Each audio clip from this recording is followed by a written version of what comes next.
எல்லா தமிழ் மக்களுக்கும் வணக்கம். என் பேரு ஷீபா. வெல்கம் டு ஷீபா சமையல். இன்னைக்கு நம்ம வீட்டு சமையல்ல அதிக சத்துக்கள் நிறைந்த ஆட்டு ஈரல் கிரேவி தான் செய்ய போறோம். இது ஒரு ஆரோக்கியமான ரெசிபி மட்டும் இல்ல, சுவையான ரெசிபியும் கூட. ஃபர்ஸ்ட் இந்த ரெசிபி பண்ணுறதுக்கு ஆட்டீரலை நல்லா கழுவி சுத்தம் பண்ணி நம்ம கட் பண்ணி எடுத்துக்கிடலாம். இதை ஒரு 20 நிமிஷம் நம்ம ஊற வைக்க போகிறோம். அதுக்கு தேவையான மசாலா பொருட்கள்னு பார்த்தீங்கன்னா 1 ஸ்பூன் தனி மிளகாய்த்தூள், 1.5 ஸ்பூன் தனியாத்தூள், 3/4 ஸ்பூன் ஜீரகத்தூள், ஒரு 1/2 ஸ்பூன் அளவுக்கு மஞ்சள் தூள் சேர்த்து இது எல்லாத்தையும் நல்லா மிக்ஸ் பண்ணி எடுத்துக்கோங்க. இது ஒரு 10 நிமிஷம் நம்ம ஊற வச்சா போதும். 10 நிமிஷத்துக்கு அப்புறமா நம்ம திரும்பவும் எடுத்து இதில் தேவையான அளவுக்கு உப்பு சேர்த்துட்டு ஒரு 3 ஸ்பூன் அளவுக்கு புளிக்காத ஃப்ரெஷ்ஷான தயிரும் சேர்த்துட்டு திரும்பவும் நல்லா மிக்ஸ் பண்ணி எடுத்துக்கோங்க. இதையும் ஒரு 10 நிமிஷம் ஊற வச்சு எடுத்துக்கோங்க. அதுக்குள்ளே நம்ம ஒரு மசாலா ஒன்று ரெடி பண்ணிடலாம்.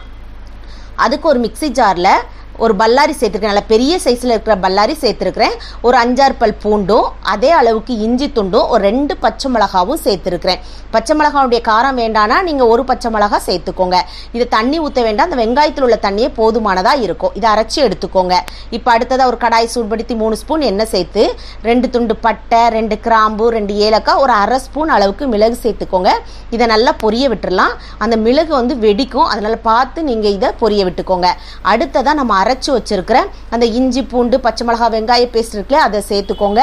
எப்பவுமே ஈரலை ரொம்ப நேரம் நம்ம குக் பண்ண முடியாது. இதை நம்ம பச்சையாக அந்த மசாலாவை அரைச்சிருக்கிறதுனால முதல்ல மீடியம் ஃப்ளேமில் வச்சு நல்லா பச்சை வாசனை போகிற அளவுக்கு வதக்கிக்கோங்க. இஞ்சி பூண்டு அரைச்சி சேர்த்துருக்கிறதுனால அடி பிடிச்சிடக்கூடாது, பார்த்துக்கோங்க. இந்த அளவுக்கு நல்லா சுருளை பச்சை வாசனை போகிற அளவுக்கு வதக்கினதுக்கு அப்புறமா நம்ம 20 நிமிஷம் ஊற வச்சிருக்கிற அந்த ஆட்டு ஈரலை சேர்த்துக்கிடலாம். இதில் 1-2 பீஸ் பார்த்தீங்கன்னா அந்த கிட்னி பீசஸும் சேர்த்து தான் போட்டிருப்பாங்க.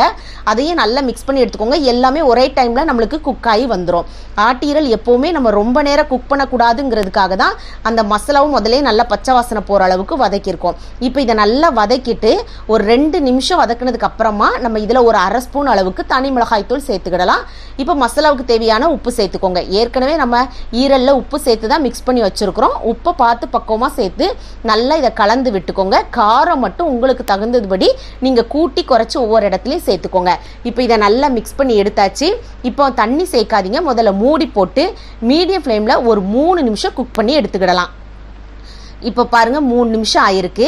இப்போ இந்த சமயத்தில் இந்த ஈரல் வேகிறதுக்கு தேவையான தண்ணி சேர்த்துக்கிடலாம். நான் அந்த ஈரலை ஊற வச்ச அந்த பாத்திரத்திலே அந்த மசாலாவை நல்லா அலசிட்டு தான் சேர்த்துருக்குறேன்.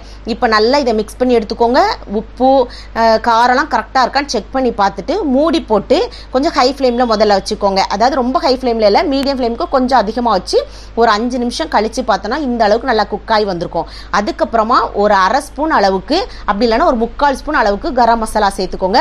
கரம் மசாலா முதலே சேர்க்காதீங்க. இறக்குறதுக்கு ஒரு 5 நிமிஷத்துக்கு முன்னாடி நீங்கள் சேர்த்தீங்கன்னா போதும். இப்போ நம்ம கரம் மசாலா சேர்த்துருக்குறோம்.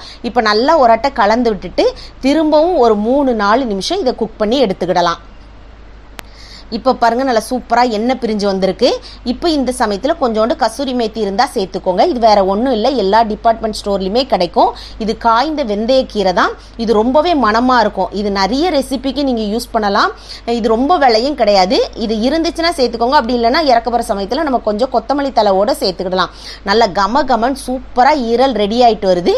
இப்போ திரும்பவும் ஒரு 2 நிமிஷம் மூடி போட்டு வச்சிங்கன்னா நம்ம ஊற்றின எண்ணெய் எல்லாம் நல்லா பிரிஞ்சு சூப்பராக குக்காகி வந்திருக்கும்.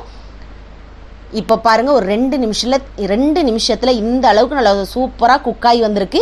இப்போ கொஞ்சோண்டு கொத்தமல்லி தலையை தூவிக்கோங்க. இருந்தால் தூவிக்கோங்க.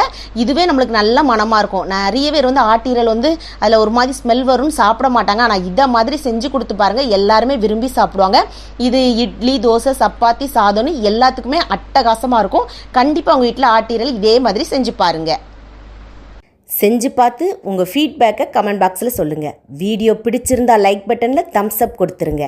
தம்ஸ் அப் கொடுத்த கையோடு உங்கள் ஃப்ரெண்ட்ஸ் ஃபேமிலியோடு ஷேர் பண்ணிடுங்க. ஃபர்ஸ்ட் டைம் வியூவராக இருந்தால் சப்ஸ்கிரைப் பண்ணி சப்போர்ட் பண்ணுங்கள்.